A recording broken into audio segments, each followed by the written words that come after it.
Welcome to the system. I'm Mima. Where people see problems, I see the system. Night falls. The curtains close. The door locks. The house gets quiet. A phone stops at the table. Its screen is dark. But darkness doesn't mean it's always off. A game requires location. An app wants to access the microphone.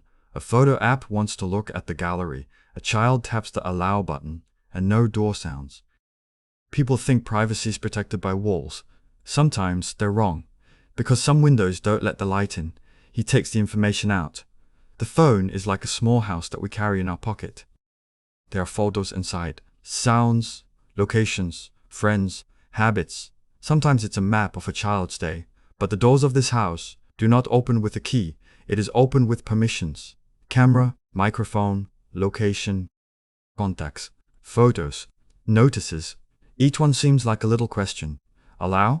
But small questions can have big consequences, because the authority given to an application is considered only for that moment. Then it is forgotten. The application remains. Leave remains. The child grows up. But a little, yes, once given without thinking, can turn into a door that remains open for years. The danger isn't always someone sneaking the camera on. It could be something more mundane, knowing more than an app needs, constantly seeing the location of a game, a simple tool to access people. Questing data in the background even when an application is not in use. The question to ask is not, is this practice bad? There is a calmer question. Does it really need it to do this implementation task? Because security isn't always about finding the bad. It is to reduce the unnecessary. A lantern app doesn't have to know the people in its guide to turn on the light. A game may not have to know where you are at all times of the day to entertain you. As the distance between authority and need grows, so does the invisible space. People love simplicity. He gives permission once. He doesn't want her to ask again. But the word always is heavy in the digital world. A permission you grant now can also determine the conditions under which it will be used in the future. That's why privacy isn't about fear, it's about duration. How long can something be accessed? Only when using, once, all the time. The security of a door is determined not only by who it opens to, but also by how long it remains open. This distinction is more important for children, because the permission screen often does not look like a decision. It seems like a small hurdle to overcome before reaching the game. Allow me. Go on. Then our devices turn into the memory of the small approvals we give. One day, no one remembers what the app accessed. Privacy is sometimes not lost in a single major breach. The face thins with a small yes. Then comes another question. Is it really okay if the camera is off? If no microphone is used? If location mark is not visible? We don't need fear here. We need signs. Modern devices make some sensitive access visible. Indicators appear when the camera or microphone is used. Permission histories can show which app accessed when. But in order to see the indicator, it is first necessary to know its meaning. The sign you don't know can't protect you. For a family, digital security is not about suspecting every application. It is to check the digital doors of the house together from time to time. Is this app still in use? Is this permission still required? Why is the location on? Why is the camera on? Do they really need access to all the photos? These questions are not accusations. It is the digital form of care. You don't leave a key in a stranger's door that hasn't been used in years at home. But we can leave explicit permissions on apps that aren't used on the phone because we see the physical key. The digital key is invisible. The real problem starts here. Unseen things are more likely to be forgotten. And forgotten permission is an unnecessary area of risk, if not malicious intent. Privacy is not hiding from the world. It is the right to decide who can see what and when.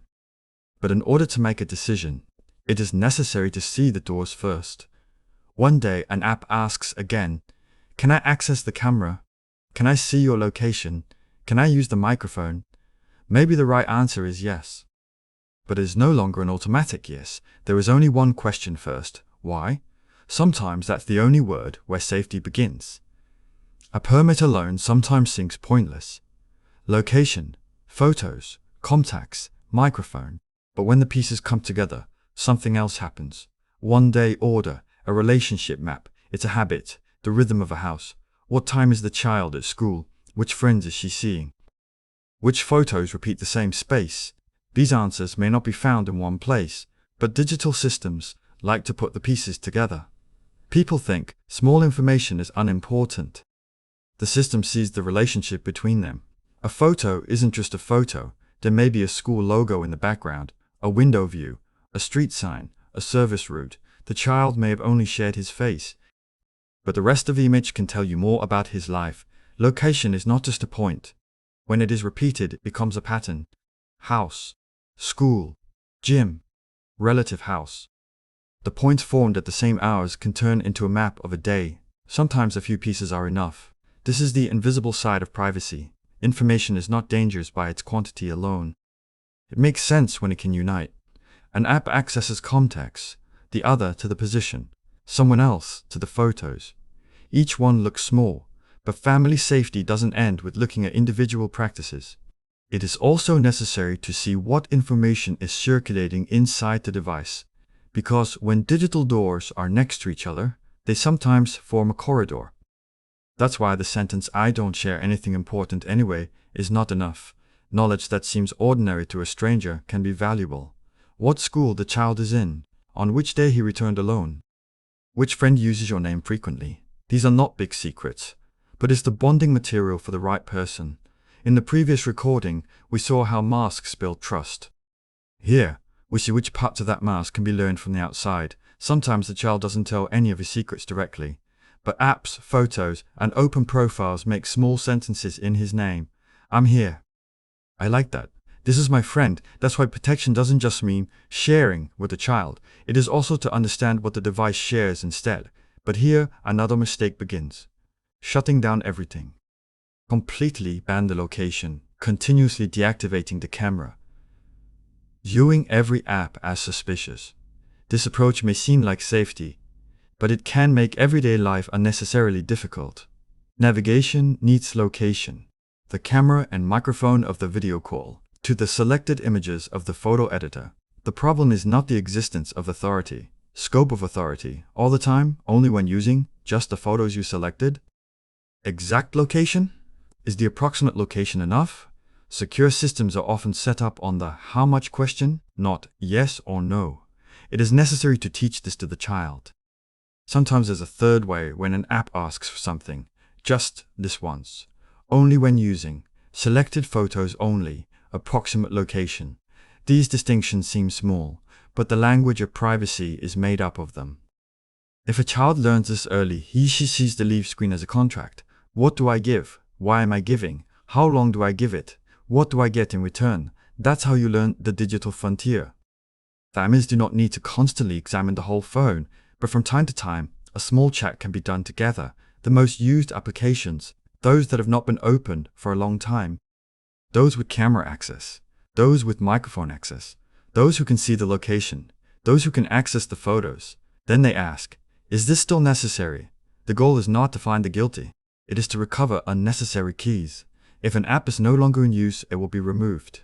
If a permit is not required, it is narrowed. If a behavior is not understood, it is investigated first. Adjustment with fear is usually not permanent. The adjustment made by understanding can turn into a habit. Here, the child should also be included in the system. If the parent decides alone, the child memorizes the rules. If it is decided together, he learns the reasons. Why does this app ask for a location? Why do you think this game uses the microphone? Do they need to access all of the photos? These questions are not technical training. It is digital reasoning education. One day, the parent will not be with you, but the phone will ask questions again. Allow?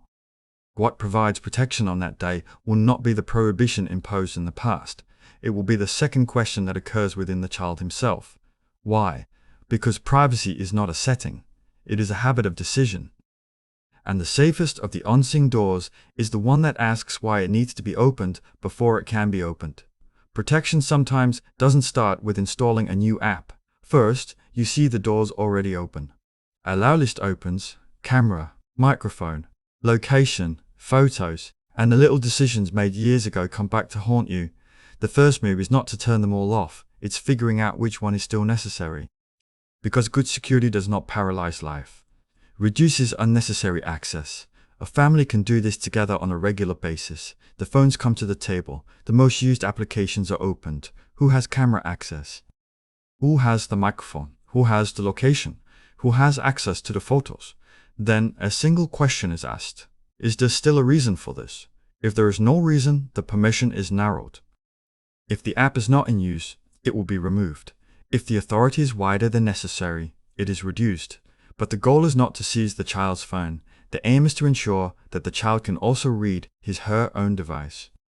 Because one day the parent will not be with you, a new game will be released, a new platform, and the same question will appear on the screen again. Allow. At that moment, the strongest protection is not a prohibition memorized. It is the habit of making decisions. Why does this app want this? Is it enough, just while using it? Is the approximate location enough? Are just the photos I've selected enough? Is a one-time pass possible? Privacy is not protected by big sentences. It is protected by small options. And sometimes the safest answer isn't no. Less time, narrower space, less data. When the child learns this, he/she learns not to fight with technology, but to set boundaries with technology. Families have another task. Make indicators visible. What does the sign mean when the camera or microphone is used? Why did the location icon appear? These signs should be used for curiosity, not fear. Why is this obvious? Did I start this? Is this really needed right now? Safety is sometimes not an alarm. It's a little question that comes at the right moment. A child can learn that they don't have to look at every report, accept every request for permission, and provide data for every convenience.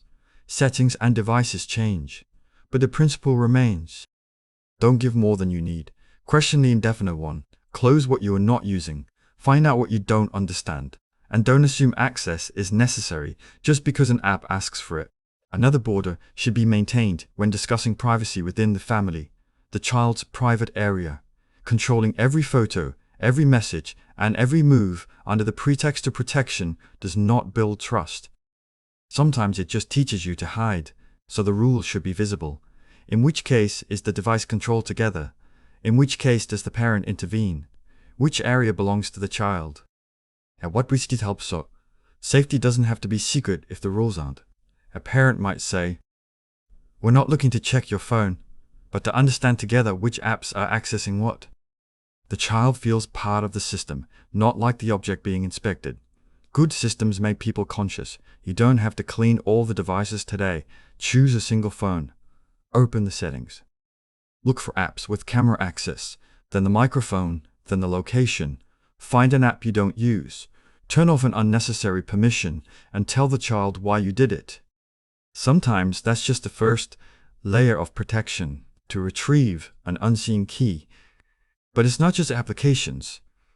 The next step will be bigger.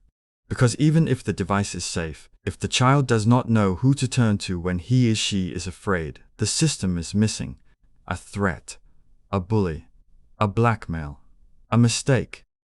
At that moment, there is something more important than technical settings. The way back. If a child is afraid of punishment when asking for help, even the strongest firewall may be late. Therefore, privacy and security are not enemies of each other. When installed correctly, they complement each other. The child has her own space, but she's not alone in danger. The parent doesn't see everything, but he knows how to be there when he needs to be. This is where protection matures, from control to support, prohibition to reasoning, from surveillance to trust. I didn't tell you to close all the doors in this recording. I just wanted you to see again who has the keys, because the curtains of a house can be closed, but digital privacy also requires noticing invisible windows. You can find more about digital family safety, device permissions, and protective systems on SHORT.LOG. I'm Mima. We'll meet again at the next recording. Cool, but when that day comes, you'll understand why these records exist. System status, active. Protocol 028 complete. Next protocol, 029 status, working.